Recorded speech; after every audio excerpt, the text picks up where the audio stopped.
Hi everyone and welcome to Book Boop. My name is Rachel and today I will be doing my September wrap up. So I want to talk about all the books that I read in the month of September. So as you can see, I'm in a little bit of a different location right now. I'm actually in my bedroom in front of my lovely TBR cart. I absolutely love this thing so much and I love having books in my room right next to me and my bed. It's so lovely. Like every single month in the year of 2019, I've had a different theme for every TBR and September was no different. I had the theme of middle grade. So I had a very ambitious TBR for September, at least for me. I had put 8 books on my TBR, all middle grade, thinking I won't get to all these, but these are all ones I really want to read. But actually, I got to all of them. I read a lot in September and I am rather proud of myself. I'm very excited about all the reads that I read. Like every time when I do a wrap up, I'm gonna have my trusty little notebook here with all of my notes in it to make sure I keep on track, to make sure that I don't blather on and I remember what I want to say as well. So I will be referring to my notes while I speak, so I apologize about that because I don't do any editing or anything and that way I can keep this moving along. So since it's gonna be quite a few books to talk about, let's just get started and I'll try to be as concise as possible. So the very first book that I read in September was Graveyard Shift by Chris Westwood. This is a book that I had picked up at a discount bookstore and I was really excited about. It looked really cool. This story follows this kid who ends up getting involved in this certain society, always forget the name of it, Ministry of Pandemonium. It is a secret society that assists newly deceased ghosts or souls to the afterlife, which sounds perfect for me because I love anything having to do with ghosts, especially if it's middle grade. I just absolutely love that. So I was excited to get my hands on this one, even though I'd never heard of it before and I was interested in diving in. And this one was unfortunately a little bit of a disappointment for me. So I enjoyed the concept of this book a lot. I really did. I enjoyed the concept of the job of ushering souls to the afterlife. So the main concept of this book, I really did enjoy and I thought was a really neat concept. But that's where it kind of stopped for me, actually. The story often felt really, really rushed. This is a standalone book, and it's not very big, as you can see. The story felt rushed a lot and just trying to cram too much into what was going on. My absolute biggest issue with this book is that the main protagonist's lack of concern with danger. He didn't seem to question or think things through at any point, so it made his character feel very underdeveloped. So there were lots of points in this story after he becomes involved with this Ministry of Pandemonium, where honestly his life is at stake. Several times he gets into a lot of just perilous situations and he never seems to question it. It never seems to be like, maybe I shouldn't be involved in this or question his involvement because he doesn't have to be involved in the society necessarily. There's nobody's forcing to. He just is. He just wants to be a part of it. But then he ends up almost dying several times, to be honest, like just lots of really dangerous situations. And he never questions it. He never seems to worry about that, which I just found odd. And so to me, I found that to be kind of feeling like the character was kind of underdeveloped. So I ended up giving this one 3 stars out of 5. It was just middle of the road. I didn't hate it, but I just didn't love it either. And honestly, I'm going to donate this one to the library. Hopefully somebody else will love it a lot more than me and a bunch of people can get a chance to read it because I wasn't a huge fan of it. I love the concept, but that's as far as it went for me. So the next one I love so much was a reread for me, and that was City of Ghosts by Victoria Schwab. This was my favorite book of 2018. I absolutely adore this book so much. So this story follows this girl who had a brush with death, and because of that, she now can see beyond the veil. She now is able to basically see ghosts and communicate with ghosts now. And her parents are kind of scholars when it comes to paranormal activity. So both of her parents kind of look into lore and all sorts of things about ghosts. And they are actually offered a TV show to do kind of like TV show specials about the most haunted places in the world. And so this story follows her cast and her family who are traveling to Edinburgh, Scotland to film some clips in Edinburgh, and she ends up meeting some of the ghosts there and some of them aren't so nice. Oh, and also her best friend is a ghost and her best friend's the one that saved her from dying. But he was already dead. He was a ghost at this point. So anyways, I love their friendship so much, but I adore this book. Upon reread, I still absolutely loved it so much. I love the relationship and humor between Cassidy and Jacob. Jacob is her best friend that's a ghost. I just love their just banter and their humor. It's just so adorable and so much fun. I love the location of Edinburgh, Scotland. It's one of the top places I would love to visit. And you honestly get a tour of the city. There you go to all to these famous places in Edinburgh, and we just sort of get a travel kind of thing through it, and I love it. I love getting to kind of just explore this city through this book. It's so much fun. I love all the ghostly moments in the story, and I'm so excited to keep going in this series because it is potentially turning out to be one of my favorite series. I just adore it so much. It's so good. If you've not read this yet, please do give it a try. I loved it so much. All right, so, and I gave that 5 out of 5 stars, which was the previous rating I had given it, and I still gave it 5 stars because I really loved it. So this next book was a very highly anticipated read for me, and I had pre-ordered this one. I was so excited about it because it's by Mary Downing Hahn, and it is called Guest. So this story, if I can explain it, it is based off I believe like an Irish folk tale about how if you spoke too highly of a baby, like if you talked about a baby and said how adorable they were and how precious they are, that these, the kind folk, they're not so kind, but they're called the kind folk, would come and steal your baby away and trade it for one of their horrible babies that looked very similar to it, but was just awful, would yell and scream all the time and just be horrible to take care of. So in this story of Guest, this is exactly what happens. This little girl, her brother, she accidentally says something about him that's overly kind, like out in the open air, and her brother gets taken and switched for a changeling. And so this is about her quest to trying to save her brother. So this story I was so excited about because it's Mary Downing Hahn. She is one of my favorite authors. She writes incredible ghost stories for like middle grade, and I just adore her so much. This story had a very old style feel to it, which models well with the folktale inspiration. So it did feel very much like reading an old folktale, which was a really cool thing. It's a very eerie setting as well. It's just, you're talking about changelings and just these kind folk that come and steal children away. It's a very eerie setting. I will say that I was often very frustrated with the main character's choices. There were several times where she would make really stupid decisions, and it was frustrating. And I know she's a kid. She's a kid, and she just kind of impulsively makes decisions, and it gets frustrating. It's just like, I felt like she was falling for the same things over and over, which got frustrating to me. Let's see. Oh yes, the hate to love in this story was so heartwarming. There was a hate to love relationship in this, and I really enjoyed that, and just seeing just sort of miscommunication in a relationship where they just hated each other and then they ended up bonding. And I love that kind of story. I love getting to see that and just seeing having to look into other people's point of view and learning to trust and love each other. That was really cool. I do see where Hahn was drawing the inspiration from this, especially since it had that old style feel, and it was well done, but honestly, it wasn't really for me. I had trouble connecting with it. So I was so excited about the story, and I didn't really know a whole lot going into it. I just knew it was Mary Downing Hahn. The cover looked really creepy, and I was hoping it'd be kind of like a ghost story type thing. And it wasn't. It was written very differently, the old style kind of feel. This was written different than her normal work. And she did a phenomenal job. This is well written. It's well done. It definitely has that folktale feel, but it wasn't for me. I didn't really love it. I'm definitely going to keep it because, first of all, the cover's really cool. And also it's Mary Downing Hahn, and I have a collection of Mary Downing Hahn books, so I will keep a hold of it. But this wasn't really one of my favorites, but it was extremely quick read. I mean, look how tiny this thing is. It's a very fast read. So if you're interested in sort of like old Irish folk tales about kind of like fairy folk, that kind of thing, take a look at this one. You will like this. So it was good, but I gave it 3 out of 5 stars. It just was kind of middle of the road. I didn't love it.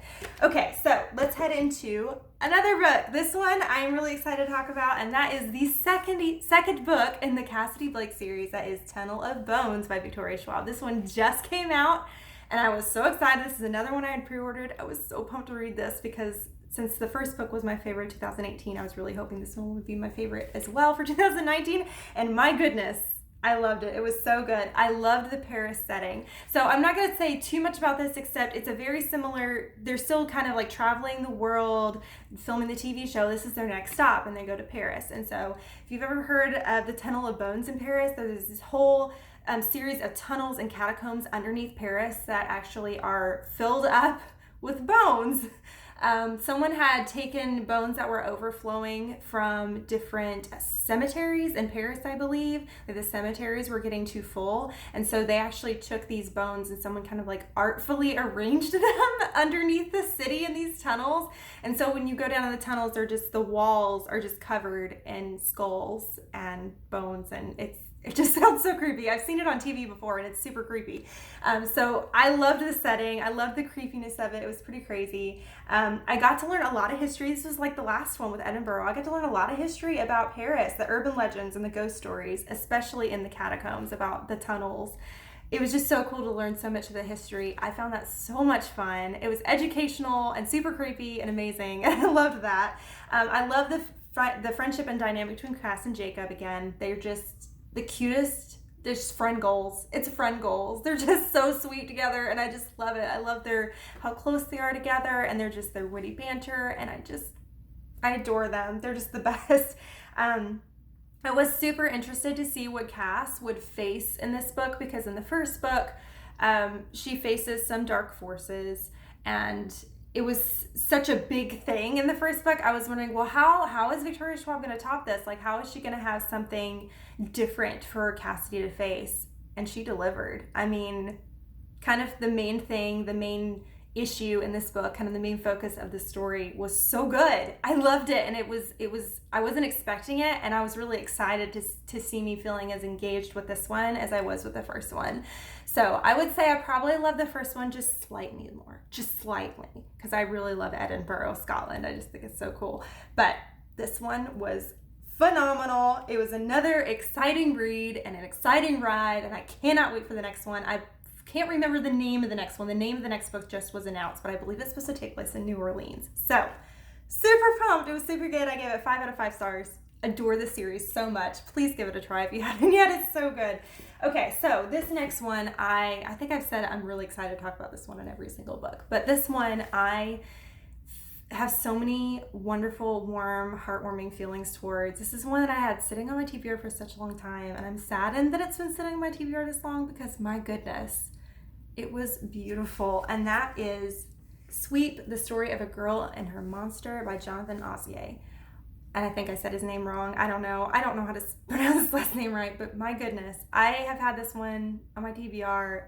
And then why did I wait this long? So this story follows this little girl who is a chimney sweep back in Victorian London. And it's a very dangerous job. And one day she ends up getting trapped and almost dies. But a golem made of soot and ash saves her. And it's about their friendship and about the history of chimney sweeps in Victorian London. And it is phenomenal. This book was so good. I loved this so much. I want to reread this one, definitely. This story for me is the definition of heartwarming. I'm continually amazed by Ausier's complexity of writing style for middle grade. It's filled with hope and magic, but also doesn't shy away from life's shadows. So Jonathan Ausier really dug into the history of chimney sweeps, of children chimney sweeps. He really dug into that and really did not shy away from the darkness of it, didn't shy away from the danger of it, and just how many kids that die in this trade, and how a lot of them are forced into it. And just I love his writing style in every single book he's written, just because he very much writes like an old fairy tale style, in that there's magic and hope and beauty, but then there's also darkness. And he usually always has some kind of moral to the story at the end, just sort of a main focus of something to learn or to glean from it, which I love that as well. And this just really did not shy away from the darkness of life, but there was so much joy and hope, especially in friendship. And I love that. I love seeing that in middle grade, especially when people don't shy away from writing books for kids that say, hey, life can be so wonderful and is beautiful, but there's a lot of hard things that we face, and I love seeing that in this book. I was fascinated by the historical depth and use of magical realism. So this book very much was focused on the history, the true history of Victorian London and the true history of these kids who were chimney sweeps. But there was also some magical realism as well, of course, because of the golem and everything in there, and that magical aspect of it. So I loved sort of the realism, but then having the magical aspect mixed in there. That was really cool. This book absolutely destroyed me in the best way possible. The feeling of loss and hope mingled together. Oh, so good. If you have not heard of this book or have not read it, please read it. I think I've said that about several books already, but it is so pretty. It's such a beautiful book, and I loved it. It was so good. I gave this one also 5 out of 5 stars, and I will definitely reread this one again. It was just gorgeous, and I can't wait for my daughter to read this one day. All right. Okay, let's move on. So I said I did middle grade, which I did, but there is a book that I have been very slowly reading through along with my husband. We decided to read through it together, and oh my goodness, this is not middle grade, but I read The Final Empire, Mistborn by Brandon Sanderson, the first book in the Mistborn trilogy. I have been really wanting to read it because I've heard nothing but amazing things about it. It's a lot of people's favorite series on BookTube. People just rave about Brandon Sanderson. This was my first experience with him, and I was really interested to read it. So I'm going to share my thoughts on it really quick. I do not have it physically. I read it on my Kindle, so I can't hold it up for you. But I don't even know if I explained the book very well at all, but it's basically about this empire where the bad guy won. That's what I feel like it's usually explained. Kind of like if you think of Harry Potter and Voldemort won, and there's just a lot of slavery, and it's a very dark place, and the magic system in this world is very interesting as well. It's a metal-based magic system where different metals, people can burn different type of metals that cause them to be able to do different things. And I'm explaining this horribly. I don't even know how to explain it. It just seems so intricate. I don't even know. If you're interested in it, look it up or find somebody else on your BookTube that can explain it a lot better, because that was horrible. Okay, so let's wrap this up on what I thought about it. So there's so much hype surrounding the series, and it's many people's favorite series, and it has a very unique, complex magic system, like I just said. I would say the first 80% of this book, I honestly didn't understand the hype. The plot felt slow. It didn't grab me, and I didn't feel connected with the characters. The political intrigue isn't something I'm interested in. So there was a lot of political focus in the majority of this book. The first 80%, I was like, and please don't shoot the messenger. First 80% of this book, I was not enjoying it. I found it boring. I found it slow. Part of it may be because I was reading it slowly. I was only reading 3 or 4 chapters a week. And that was on purpose. I was reading along with my husband while I was reading other things as well. So maybe it was because I read it that way, but I just felt really bored with the plot. I wasn't really that connected to the characters. I just didn't feel invested. So I was feeling nervous because okay, why are people hyping this so much? I'm just not feeling it. Maybe it's just not for me.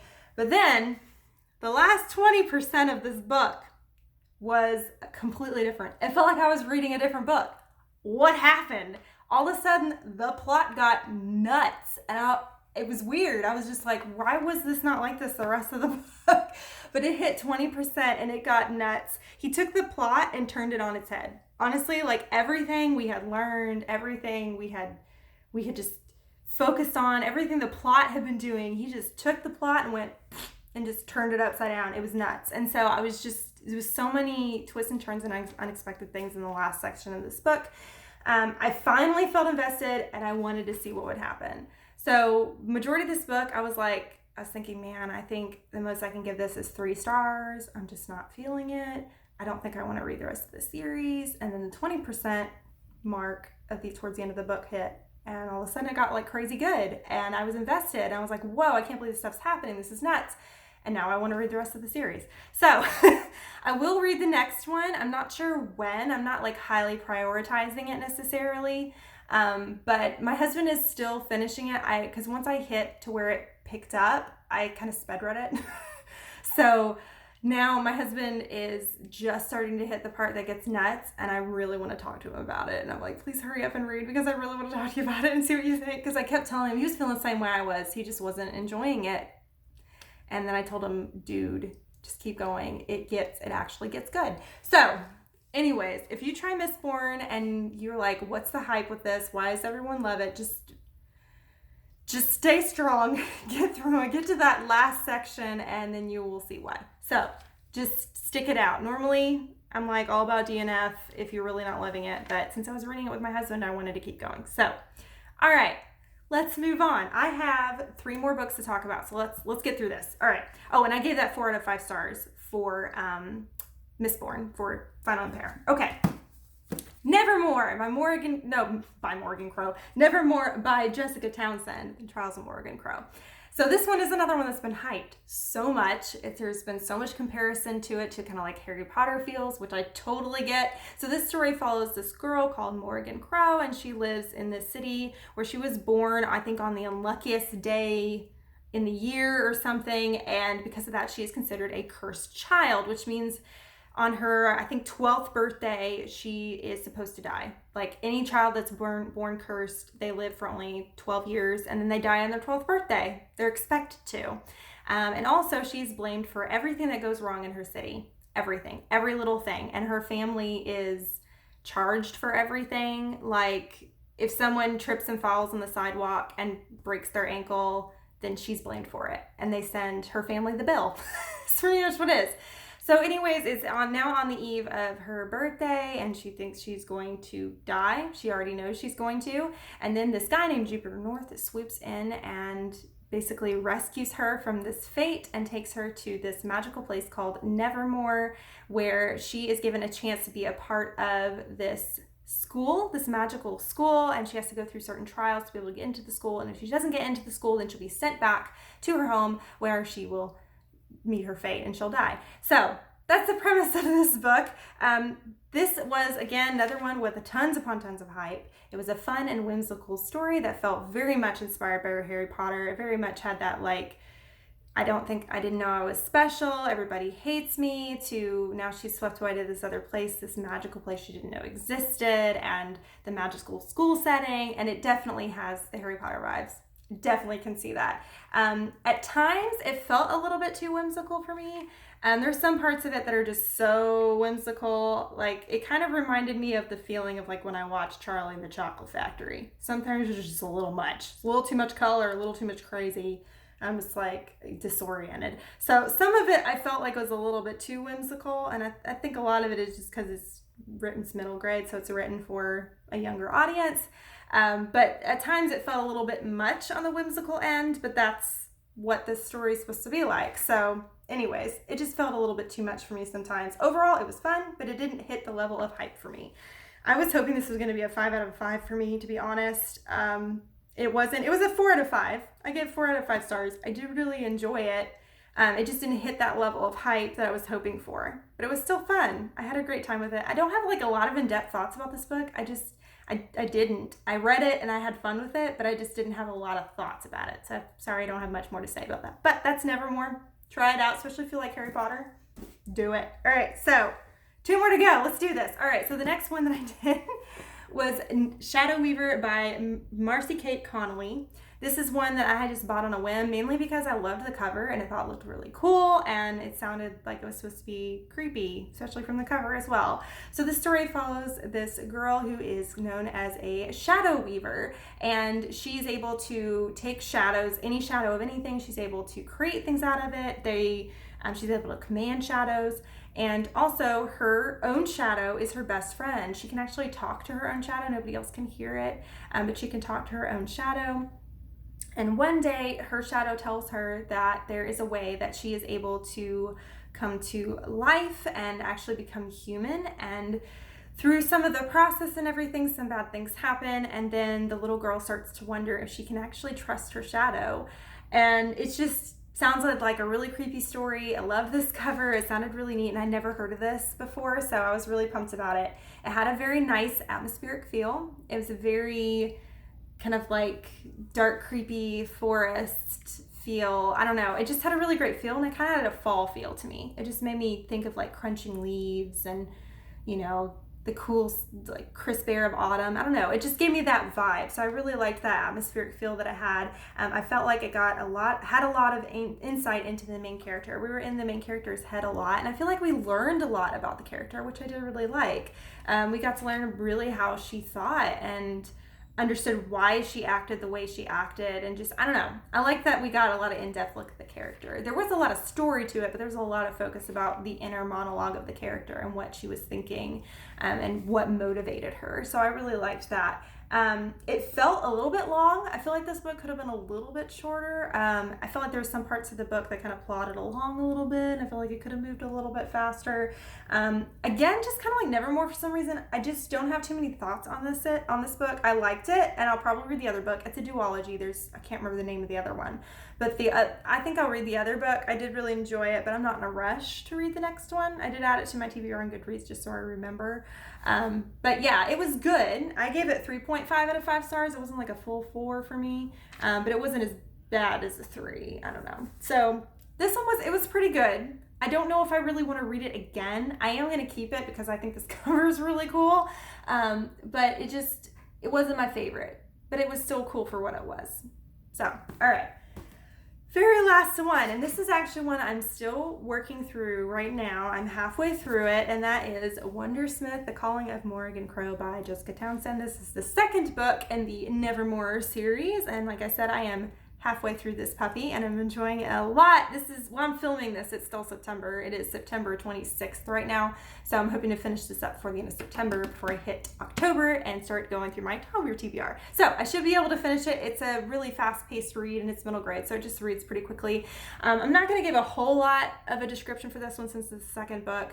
I don't have tons of thoughts on it yet, other than I'm enjoying it a lot. I think I'm enjoying it more than the first one, because I don't know. I just feel like the plot's more interesting to me. It's grabbing me more in this one. So anyways, but this one's a lot of fun too. Again, I'm sorry I don't have many thoughts about it, but I don't want to give too many thoughts because spoilers. One thing I just realized I forgot to mention, when I was reading Tunnel of Bones by Victoria Schwab, I was buddy reading this. I buddy read this with my friend Angie over at Literary Labors. I'll put a link to her channel below. Woo, tongue-tied. And it was really fun reading this with her. This was the very first buddy read I had done with her, and it was so much fun to do it. I'm looking forward to doing another buddy read with her in October. That's going to be a little bit of a longer book, because this one was just so short, and I read it so quickly, and she read it so quickly, and there wasn't enough material to talk about. Pretty much. We both really enjoyed it, and we had some things to talk about, but there just wasn't much material. So I'm looking forward to reading something that's a little thicker, a little meatier, because it's a middle grade, so it's supposed to read quick. Anyways, that was a lot. Sorry this video is so long. Are there any of these books that you've read?